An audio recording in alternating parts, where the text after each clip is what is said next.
Welcome to the Directing Animation Livecast with Scott Weiser, going from Animator in the big studios to my own studio of one, to directing the development of yet another new series at Space Station Animation, while continually crafting these passion projects, these 10 dynamic feature film pitches. The objective is always to master the art of telling deeply meaningful stories. Today we have JP Sands as a special guest. And if you don't know JP, he directed the short film Bilby at DreamWorks. He's been the head of animation on The Bad Guys that just came out and is a fantastically animated film. And he also worked on Rise of the Guardians, Ice Age 3, the list goes on, and he's very talented. Oh, and when the way I discovered JP was Steamroller Studios was doing their short Spice Frontier, and I saw his reference in comparison to the animation, and I thought, this guy is amazing at reference. So I had to get in contact with him, and I'm so glad to have you on the show. Is there anything you'd like to add to that? Oh, wait. By request of Steamroller Studios' Adam Mayer, this is the sound effect that I'm going to play when I show JP's face. Screaming girls. Yeah. Adam thinks you're dreamy, so... The first thing I'm going to do is have a real talk with Adam after this. Yeah. Is there anything you'd like to add? Let's see how I can get back to him. No, that was great. I appreciate the intro, man. I'm happy to be here. I know we've talked through email for a while, trying to get this going and find a date that works for us. But no, that was great, man. I appreciate it. I'm glad to be here. Yeah, and I'm glad to have you here, and I'm so excited to just jump right into it.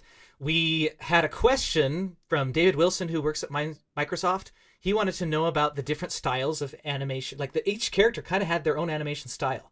I noticed it the most. Yeah, for Bad Guys. Okay. And I noticed it the most on the police captain. Like she just a lot of information in there, a lot of poses, and yet she was so much fun to watch. So how did you arrive at the different styles for each character?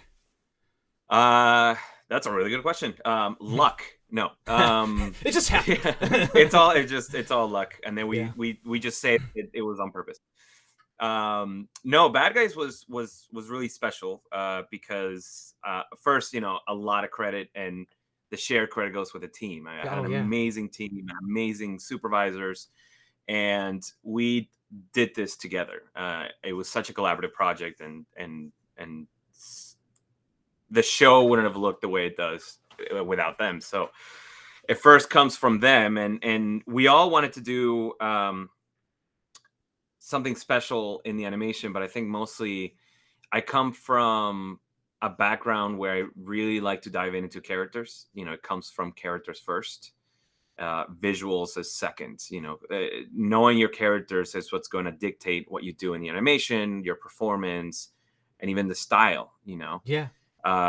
It's stuff that I've really gotten into, and I absolutely love it because I feel like animators are actors, and when you know the character and you know the ins and outs of the character, it gives you I feel like it just narrows down your ability to make acting choices, because the more specific you are with a character, the more specific you need to be with your acting choices. So I think it comes from that. From the very beginning, we wanted to bring in an acting consultant, Alan Simpson, and he's amazing. He's been at the studio, done some lectures for us in acting, and Pierre and I just loved him because it just gives you a different perspective, and it reminds you of like animation is second, storytelling is first. Yeah, I just had Ed Hooks on, who used to do that.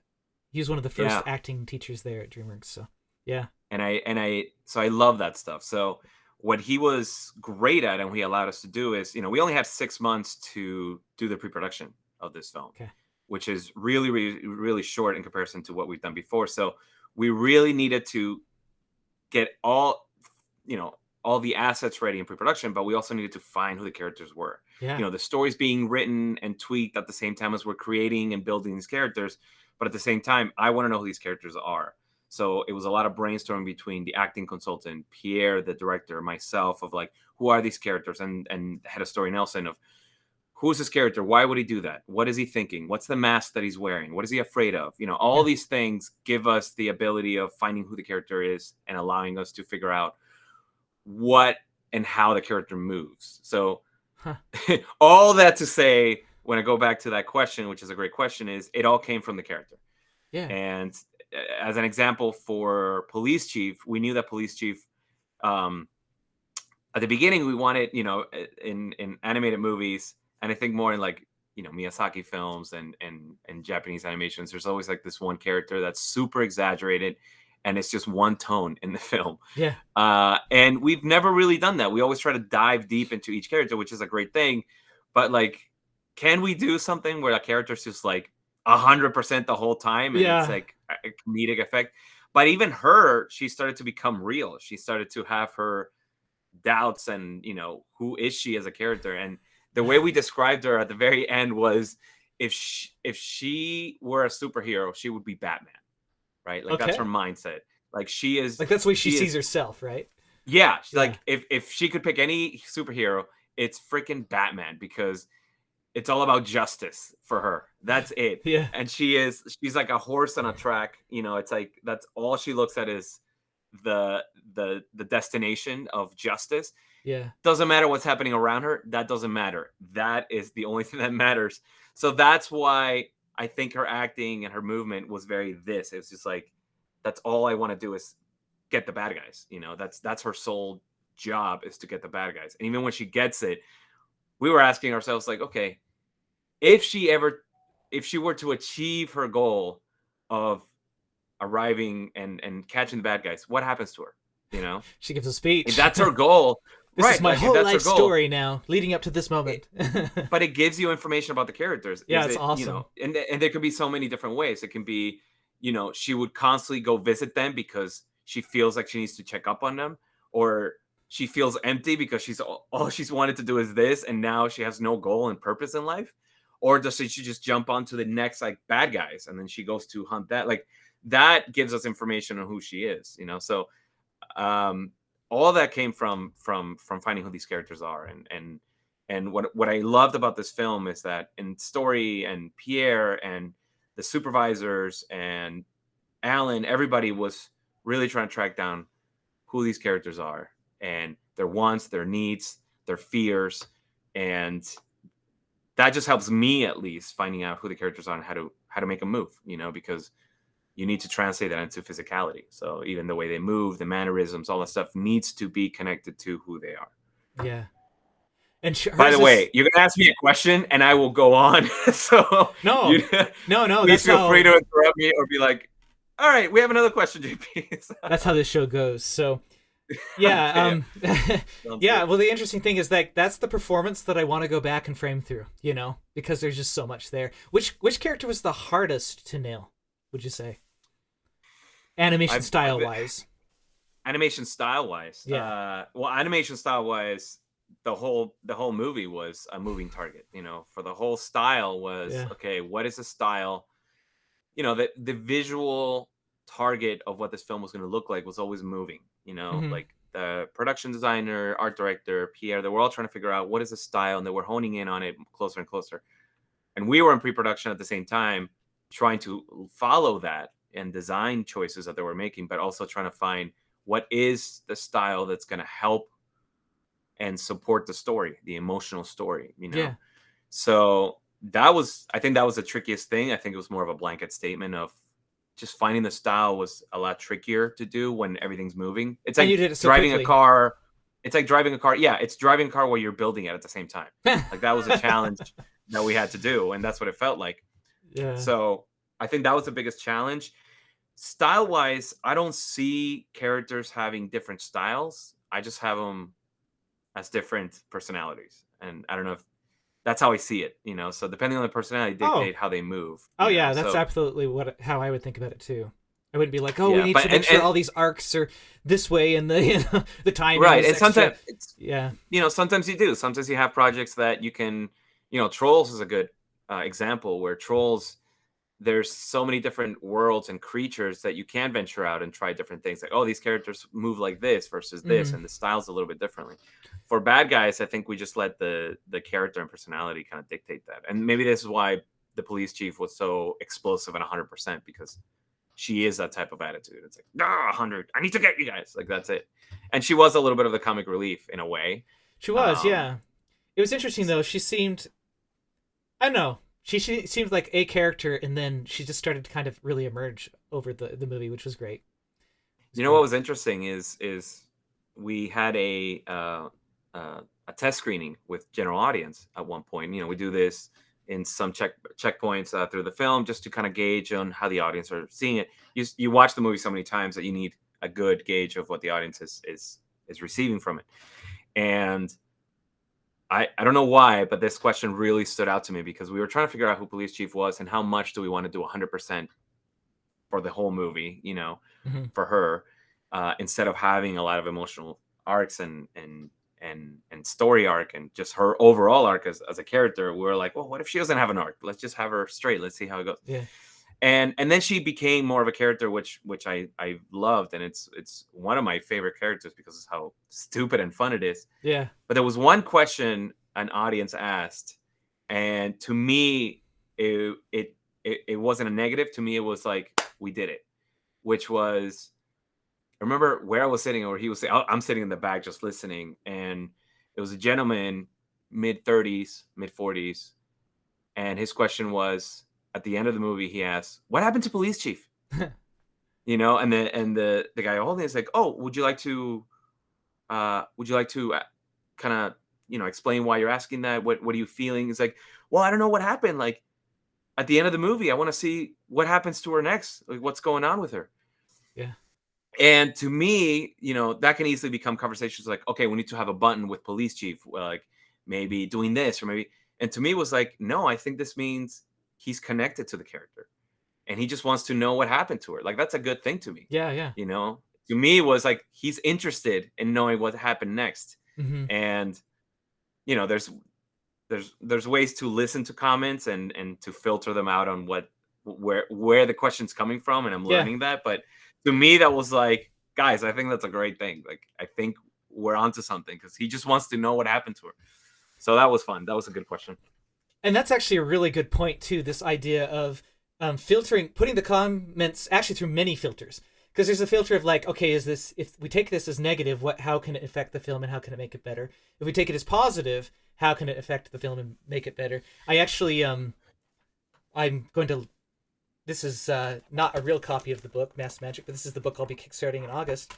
And as I've been preparing the video, I've been recording people reading the last couple of chapters and then their reactions after. And that's cool. Yeah, it's just been very interesting to see it all uncut, and they're different.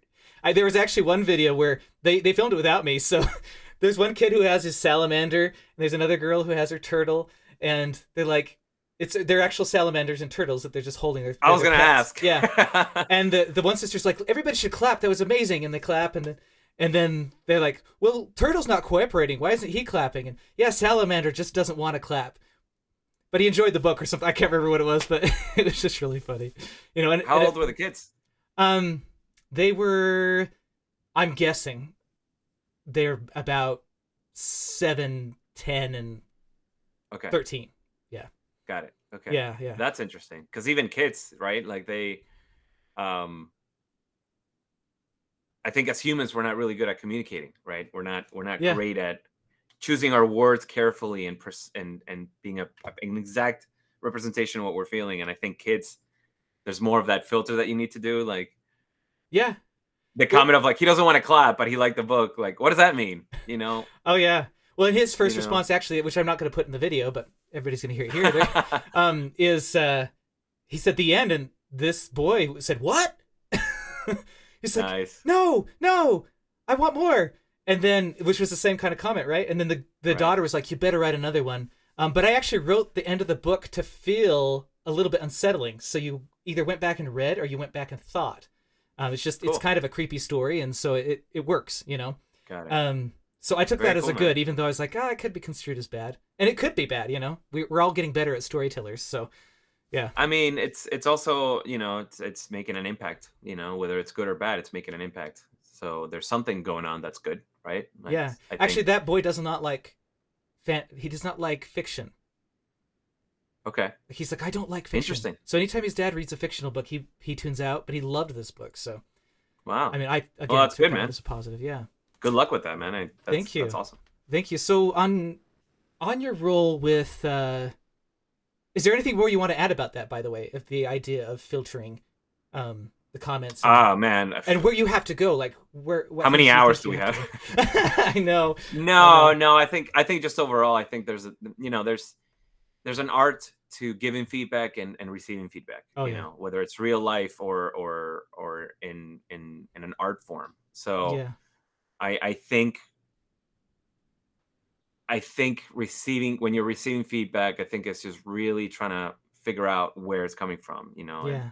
and not one feedback is 100% it. It's all Yeah. opinion anyways, you Oh know, and yeah. everybody has different personalities and different mindsets and different views on things. So what one person's going to say is probably not what the other person's going to say. So I think, you know, I think Tarantino was I loved there was a quote that he said, and you know, when he started directing and he was pitching his ideas, he talked about people not being able to give proper feedback Hmm. because I think he meant, I'm butchering this by the way, so I'm not, do not quote me on this is what Tarantino said, but he was saying about there was one director that he heard the pitch and the style and the feeling and the visuals, and he didn't like it. So his feedback was very, you know, you should do this and you should do that, and this is what I would do and this is what I would do.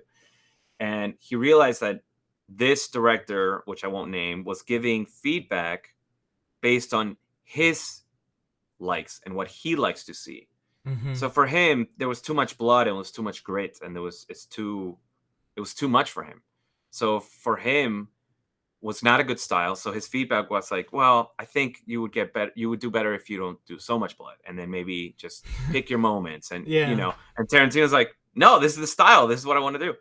And I think it's the same thing with giving feedback. I think it's not about this is what I like, so I'm going to give you feedback on this what I would like to see. I think it's recognizing what style you're going for, what genre you want to Hmm. aim for, what emotions you want the audience to be, and then it's like, well, you can still give proper feedback and positive feedback. You know, you can say that's not my style, and that's not a movie that I would love to go see. But if this is a style you're going for, there could be things that you can make it better, or oh, then this is working. You know, like I think you can see it. You just have to take yourself out, and sometimes it's hard to do because it's not your style. So it's hard to Yeah. engage in giving proper feedback. Sometimes it's okay to not give feedback. Sometimes it's Yeah. okay to say, you know, it's not my style, so I don't even know where to begin. You know, and it's fine. That's okay. Sometimes no feedback is better than wrong feedback. So, Yeah. Yeah. um, Well, and I don't sometimes know. wrong feedback, like from your story, if you can do the interaction, if you can actually start to ask questions like, "Oh, what's behind that?" or "At what point of the movie did you not start not liking it?" You know, Right. and then you can start to kind of learn things. I think because again, and I kind of feel like I can sense if the feedback is good now, or if the feedback is well thought out. That would probably be it. Not the word good, but just well thought out. Like there's a lot of thought behind it. If there's Hmm. not, then I think that's when you have to start asking the questions and digging in and saying, where did that originate? Because they might not even know Right. where that originated. And Yeah. yeah, Sometimes you don't want to know what the answer is from the feedback. You just want to know what the problem is, and I think yes, that's more telling than anything. You know, a lot yeah, of people might say, "Act two, this is how you should fix it," and you'll get like 50 different ideas. oh yeah, What you can get out of it is like, okay, act two is not working yeah, because a lot of people are trying to chime in and put their take on how they can fix it. And there might be a great idea somewhere here, but let's figure out what's not working. So yeah, so many already comments on that section. It means there's something not working as well as the other acts. So everybody's reacting to something there. And what yeah. is it? You know, I think that's where you can start. But Yeah, I'm I still ask learning. people You to know, point like it's toward the a problem, not come up with a solution, because that's our job, right? That's our job as storytellers is to come up with the solution of how the yes. story would naturally Yeah, progress to fix that. yes. And I think I would put another step to that I Oh, I love love this. listening to Yeah. solutions as well, you know, to Oh yeah, yeah. not to throw another perspective on it, but I I love hearing what's not working and then if they have an idea, Yeah. That's actually a good because point. Yeah. it's Absolutely. always you never know what you're gonna get, and it doesn't matter who it is. Like, Hmm. it doesn't matter if they're in story, if this is just a general audience, if it's like a 4-year-old kid. A good idea is a good idea. Um, I love hearing it, and Yeah. No, I do too. Actually, I love that correction and I think too. I've grown from it, and it astonishes Yeah. me the different ideas that people get, and sometimes they're not the wrong ones, and sometimes Yeah, but sometimes the wrong they're ones lead to not. the right ones, right? Yeah, And sometimes yeah, they do, and to me, I love when I'm writing or um, brainstorming with people. I love to see this is where there's one question and then we just go off to somewhere else. yeah, But something that I love doing is treating it like improv, mm, where anything that is thrown out, improv, you have to say yes to whatever's given you. You can't deny it because then it ends.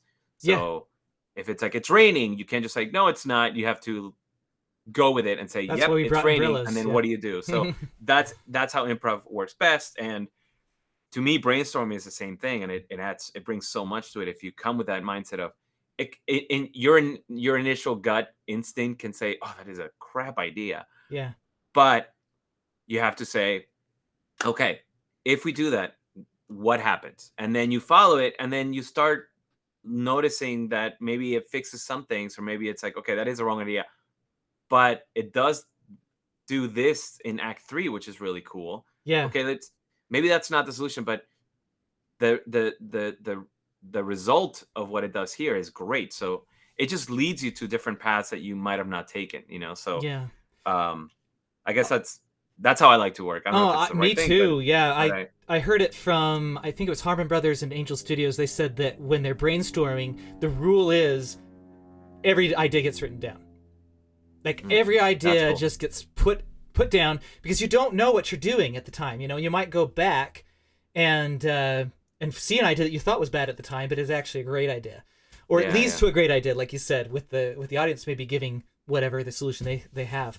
Yeah. And I did that with my last 5 feature film pitches, where I was brainstorming a new title for this project, and I wrote down every idea, and I didn't like any of them, but I went back, and there was actually one that was like, this is actually a great idea. How did I not see Nice. that? I remember thinking it was a bad idea as I wrote it down, But I That's thought, awesome. I'm not going to censor, I'm just going to Man, go titles for are it. so hard to come up with too. Oh, yeah. You I know? know. Especially if you come up with like just like a stand-in title for now, you call I it know. whatever. And then you've called it that for so long, and it's like, okay, we need to come up with it. Oh yeah, we don't have a title. Like we've been calling it this, but that's not the title. We need to come up with a title. Yeah. And sometimes it's so hard. For Bilby, I remember Pierre Leon and I, we wanted Bilby was not the first choice at all Uh-huh. for that short. There was many different examples and options, and Bilby at the end of the day it just fit, and it was like, why don't we call it Bilby? Like, what are we losing from there? Because Yeah. Bilby's the actual creature, and sometimes you overthink things, and at the end it was like, why not Bilby? And I think that was somebody's idea at the beginning, and we're like, yeah, no, that's cool, but I don't know, there's an opportunity here. There's always opportunities for titles to engage and hook people, and at the end it just stayed Bilby. We never went with any of the other options. That's awesome. So you've worked as an animator for several years, and now you're in a head of animation position. What are your feelings on the difference between those two roles? And the pros and cons. Like, what's the best thing? What's the worst thing about it? Or the toughest thing?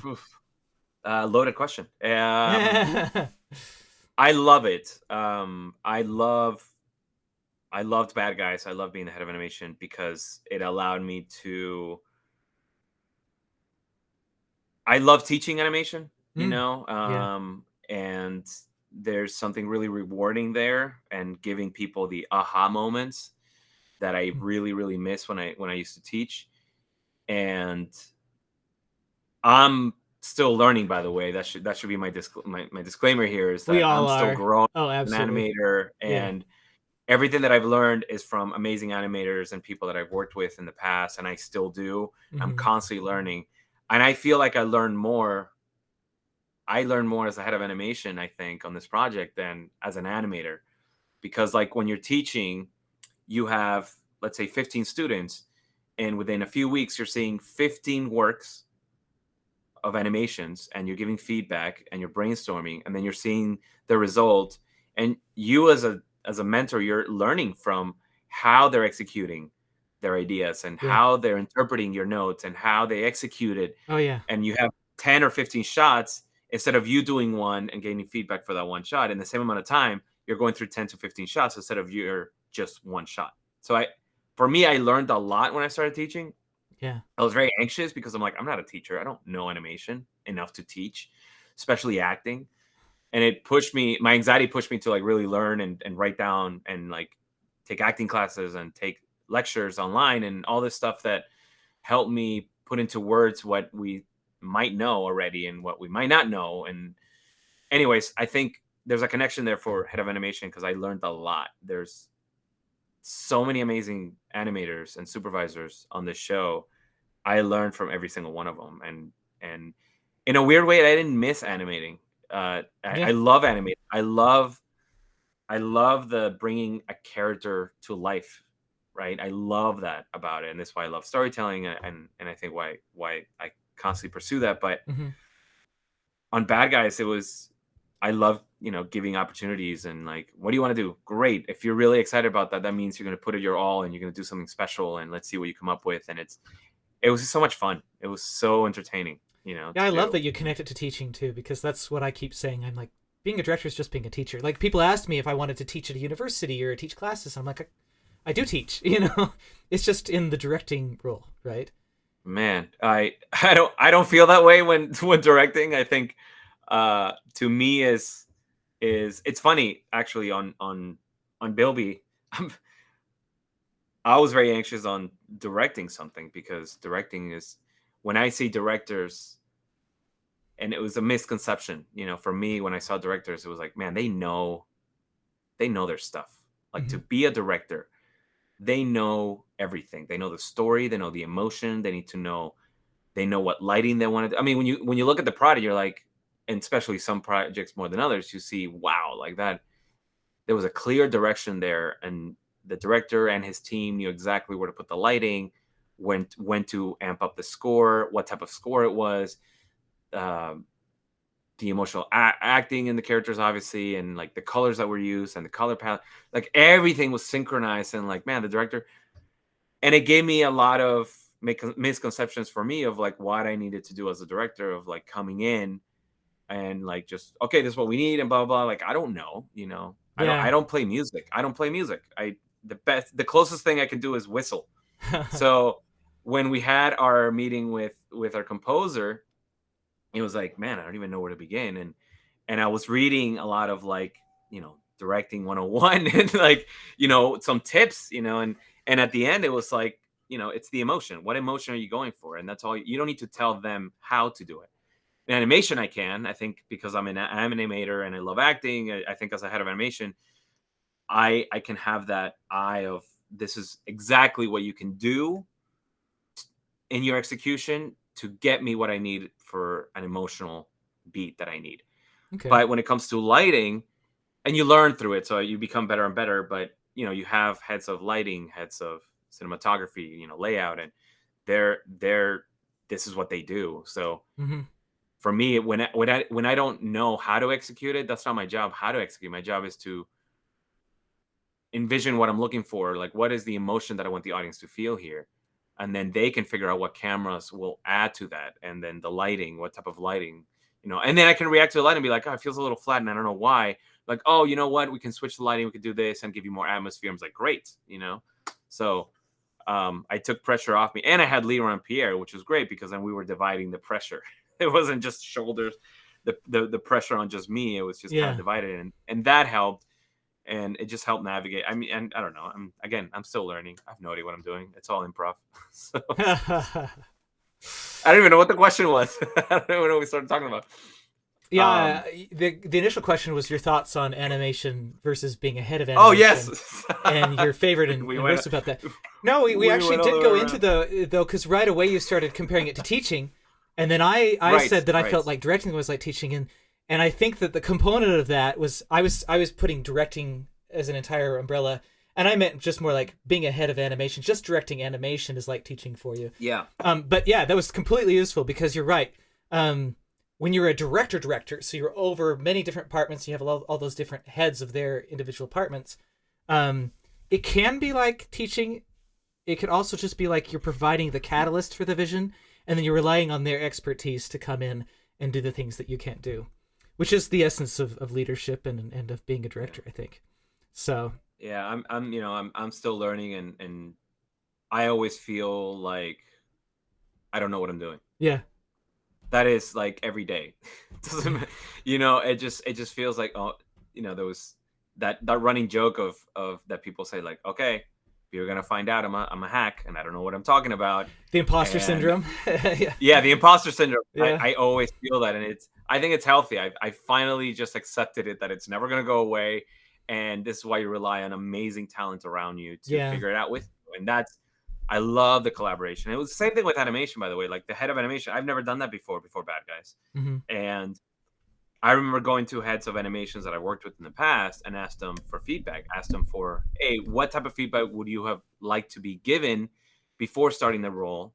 Something that you know now that you didn't know before. Yeah, And it was great because I learned from what their perspective was on the role. And for me, it just came from, I don't want to fail anybody. I don't want to fail the animators. I want the animators to grow and have fun. Like those two were my main things. Like I want people to have fun and enjoy the show, but I also want them to grow and feel like they are better animators at the end of the show than at the beginning. And yeah. I was putting so much pressure on me to accomplish that, Mhm. that this is why from the beginning it was like, this is like a collaborative thing. And again, I had amazing supervisors that they were right there with me next to me, and all the decisions and ideas and brainstorms and meetings, we did it together, and that helped me again take weight off my shoulders and just kind of do it all as a group, so Yeah, it was fun. I enjoyed it a lot. I learned a lot for sure. yeah. That's a phrase that I'm sure you say often. I say it often too. It's just like completely, constantly learning. And I want to hear more about how this Steamroller collaboration occurred. Was it when you worked on Rise of the Guardians with Jalil, or because it was interesting that you were an inspiration for so much of that short film you reference? I don't know how much I don't know how much inspiration I was really. I think I just helped out with some references. But Jalil and I have, we met here at DreamWorks, and we just clicked. He came from a different animation background than I did. There was a lot of shared perspectives and different perspectives, and I learned a lot from him. He might say the same thing, but he's just being nice. And it was a great collaboration, and we've all, there's always some people in your life that you always stay connected to. Yeah. There's something there, and you just always want to, there's something special there. And I think with Jalil, it's just, that's what it is. I have a few people, thankfully, in my life. So when he moved to Florida, it was always conversations of, hopefully one day we get to work together again. And we were just collaborating, and he had this this thing that he was writing, and he wanted to try it. And I'm like, dude, I would love to see what you're working on. Not to work on it myself. I'm here in California. Yeah. But I would love to see what you're doing. And I went to visit them, and it was just like, do you want to shoot reference? I think they were in it was layout. And I think they were like in the layout phase. And I'm like, I'll shoot reference for you. Like, because we started talking about layout, and we started talking about like camera stuff. And I love talking about that stuff. And I love brainstorming. Yeah. I love to be wrong too. I love to be like, oh, what if you do this? And I love, because everybody's wrong all the time. I know I'm wrong all the time sometimes. Yeah. And it's with Jalil, it's great because he just doesn't take the feedback and then do something else. He has a conversation with you, kind of like we were talking about. Yeah. And he'll be like, well, we were trying to go for this. So, and he has that mentality too. It's like, if we do this, what do you think he'll give us? I'm like, oh, no, you're right. Like, thank you for exploring my idea, but you're right. Let's do this instead. And then things were the other way around. And it was great. So I knew I wanted to collaborate somehow with him, and I've always told him, but realistically, it's really hard. I have a kid. I'm in California. Like, we're 3 hours apart. I mean, he's doing his own thing, but we just love working together so much. We wanted to do something. And I think when I was there, I just shot reference for a few stuff. And that is so cool. I love how simple that story is. You just went to visit, and then you filmed some reference. Yeah, I went to Yeah. visit. I wanted to see his studio. I I did like a imagine little something a talk little bit there more for them, complex, and where he's like, "Oh, JP, I love your reference. Will you film it out where you're living and just kind of send us a reference for these different ideas?" And it was just sounds like it was just all out there. So that's cool. it was all on the fly. And I Like completely the connect to this idea of clicking instantly with Jalil. I didn't even see it coming. The different collaborations we've been able to have, where we just had a conversation at CTNX, and I guess I walked away, and he's like, "I want to work with him someday," and and it's gonna happen. We're going to do more and more together, I'm good. sure. But Yeah, he's great, man. oh, he He's really is. good. He Hi, is. Jaleel, Hi, Jalil. if you're listening. Yeah, and yeah, that's so cool. I love that story. So we're kind of nearing the end of the interview. Holy cow. Okay. And Time I goes always by. Okay. end with the get wiser moment. So this has to do with my brand, my purpose in making films. I want to know your perspective on this, right? You don't have to give me the be all end all answer, because I'm asking everybody this question. Okay. If my goal is to get the greatest clarity, the greatest potency of truth into a story, what approach would you recommend? Wow. That's a great. Okay. Give me that question again. If my goal is to get the greatest clarity of truth into a story, what approach would you recommend? Man, what a great question. I would love to see all the answers that you get. I'm going to learn a lot from it. I'm still learning on how to tell stories and what's the connection. And to me, it always comes down to the truth in a story and the emotion that you're connected to. When you read scripts and you write ideas, I feel like in animation this has been my experience, and I guess I'm giving you an answer like this, where like I'm going through my thought process, and I'll give you an answer. Yeah. Because I'm still processing. Oh But yeah, they actually I did a presentation last Friday at the Salt Lake Animation Expo. Great, went extremely well. It's now up on the YouTube channel, and they asked me that question.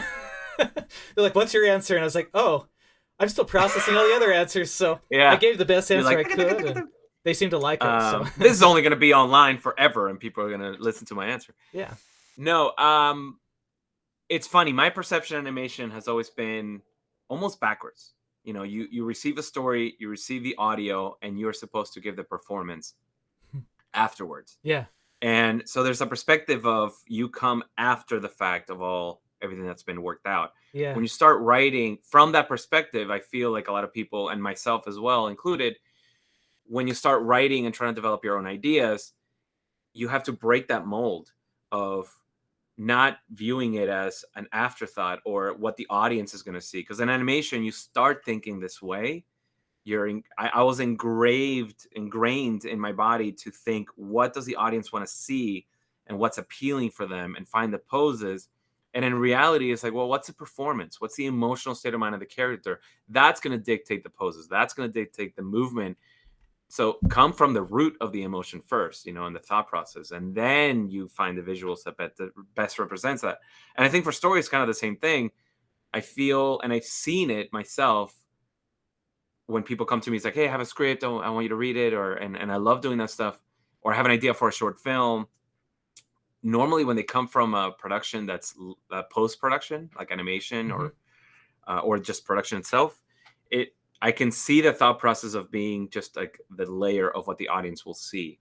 And I'm not seeing what comes before that, which is the tone, the emotional state of mind. What are you trying to say? What's the feeling? Like if you were, what's the core truth of what the story you're trying to create? Because I'm not connecting to that, because all I'm seeing is what you think the audience might want to see. And I've been guilty on that as well. Yeah. So I don't know. To me, it's just what connects you to the story. Like why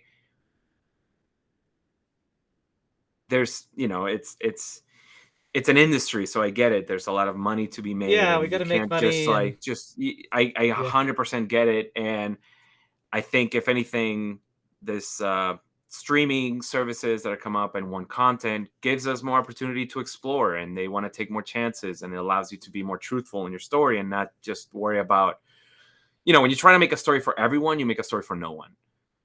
So it just becomes very flat and neutral to me, and so when you're very specific about your story, when you're very specific about what story you're trying to tell, whether that's emotional, and I feel like I'm on the right path if I start getting self-conscious about, am I putting too much emotion? Am I putting too much of myself in it? Yeah. And I feel like, no, I think that's good because people will connect to it, and I think Yeah. you need to be specific, And listening to your answer, you've said emotion a lot, or words that connected to emotion, which is very interesting. I think that a lot of people I've heard a lot of people say that a great film is a film that makes you think. But, if you study the human brain, it's like less than 1% of our thoughts are actually conscious. Most of them are subconscious and then unconscious, right? And the only way you can communicate to those subconscious and unconscious minds is emotion. If there's no emotion attached to it, that's what your brain is paying attention to, which is why we have a lot of emotions that kind of lie to us. Like we get anxiety in a situation where we're actually completely safe, and a psychologist will actually start to teach you to remind yourself that you're safe. You're not in a fight or flight situation, even though you're feeling that fight or flight response. And so they teach you to communicate with your emotions.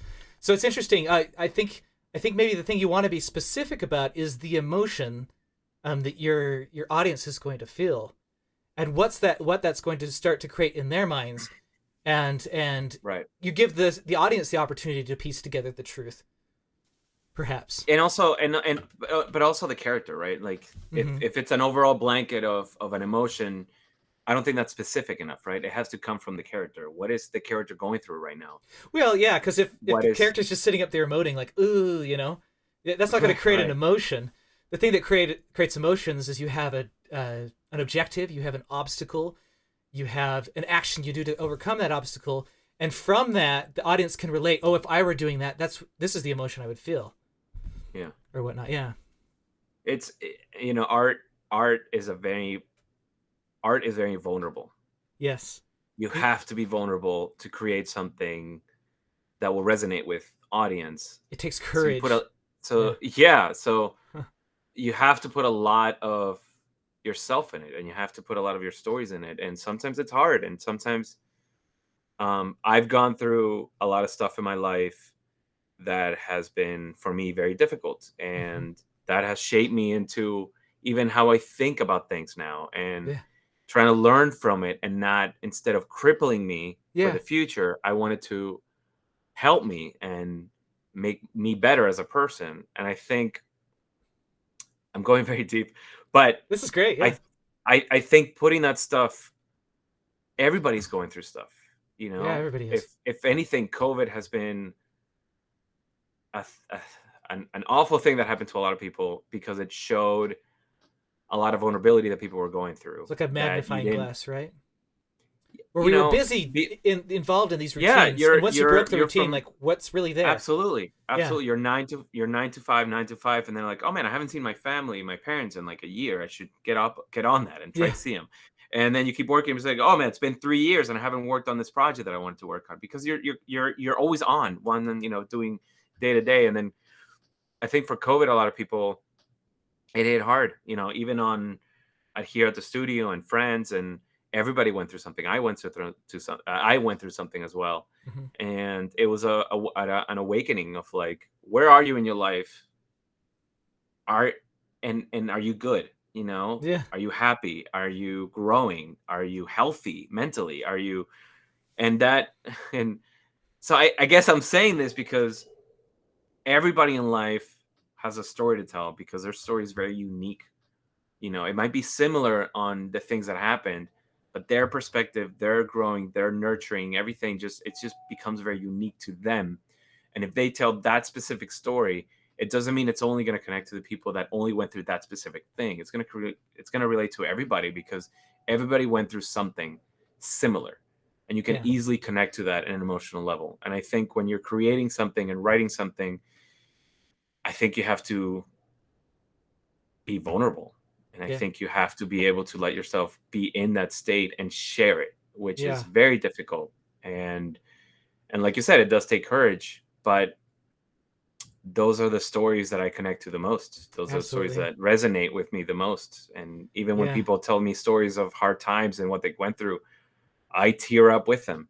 Or when I tell them my stories, they tear up with me. Yeah. Because we're humans, we connect to that. And it's like, it's so powerful. Yeah. So that's why I love storytelling, I think. Me too. It's just an opportunity. Yeah, that was a really great answer. And I don't know. It kept reminding me of one of my favorite story gurus, Brian McDonald. He often says that storytelling isn't self-expression, it's self-exposition. It's exposing yourself, right? It's being vulnerable and exposing the challenging, the hard parts of yourself. And yeah, so that was a fantastic answer. Thank you so much. Well, and again, I'm we're all still learning. So anything I say, if it works for you, great. If it doesn't, don't worry about it. Move on. Yeah, I kind of view this question as pieces of a puzzle that I'm putting together, and I'm seeing things more clearly. Oh yeah. And a lot of it is a even more deeper question that I'll someday get into. But it's like, what is truth? That's something that's constantly debated. I'm sure everyone's always in search for how to do it and how to create it. Whenever you find the answer, please share it. Just let me know. That would be great. Okay. I'll let you know as I go further and further. My presentation last week was indicative of that, right? It was me starting to unfold and show these things that I've learned about it. And but again, that's installment 1. I'm sure there are 100 chapters of that conversation that'll happen. So hey, we're all learning. So absolutely. I will be looking out for those things. Awesome. So I know you're not a huge social media guy. Is there anywhere people can support you online or something you'd like them to do to connect with you? You and I just talked about it for the social media. Yeah, I'm not a big social media guy. I've never been. I've tried, and I can't keep up with it. I have my Instagram that I'm always going to say I'm going to start posting stuff because I know people want to see behind the scenes of like bad guys and illustrations and how we came up with stuff. And I have so much content that I want to share, and I never get down to do it. So because I will do it on Instagram. I'm sure. What's that? You're too busy doing the work that is meaningful to you. Well, it's and I'll be super truthful again with the social media stuff. I try to do it on Bilby because people said, self promote and show it. And I'm like, yeah, this is what people are doing. Now let me do it. And I started to care too much of what the reactions were and the likes for each posting. And I didn't like that about social media. Like I can see how if I keep going on this rabbit hole, I'm going to try to find self-worth on this from this like social media app, and I don't want to do that. From this machine that was built for marketing and not actually for... And I started that because I wanted to share pictures with me and my son to my parents, and it's like this would be a great way because it was hard to talk to him, so I'll just share pictures of me and him. So there's a lot of personal pictures there. Yeah, I love those pictures. No, I'll do work stuff and and then I'm like, I'll put work stuff and I'll start doing that. And then I stopped. It like 3-year hiatus, but I will pick it up again, and I do want to share because as a student, when I was a student, I'm still a student to be honest, but lifelong. Before I got into the industry, I love seeing that stuff, and I love seeing the fails. I don't like seeing the pretty pictures of like this is the final design we came up with. I want to see all the crap that you went through to get to that one design because it inspires me. It was so inspiring to see people struggle. To get to what you see on screen. And it reminds you, everybody's human. Everybody's like still working at it. And trust me, I have a lot of failure drawings and sketches that I can share. So I will. That's where you can find me. I think that's I don't great. Know. Yeah. And I have the links to that down in the show notes, linked to where you can follow me as well. And until next time, sounds good, man. Thank you for being on the show. And I hope until next time we all, sorry. No, I was gonna say thank you for the time. Thank you for reaching out to me. I think this is great. I love talking about stuff and brainstorming and talking and learning. So this was awesome, man. Appreciate it. Well, it was a wonderful conversation. Thank you for being here. And until next time, I hope we all get a little wiser. Thank you for watching the Directing Animation Livecast, hosted by Scott Weiser, audio version edited by Kira Horowitz, copyright Scott Weiser LLC 2022. Don't forget to subscribe on YouTube and ring that notification bell.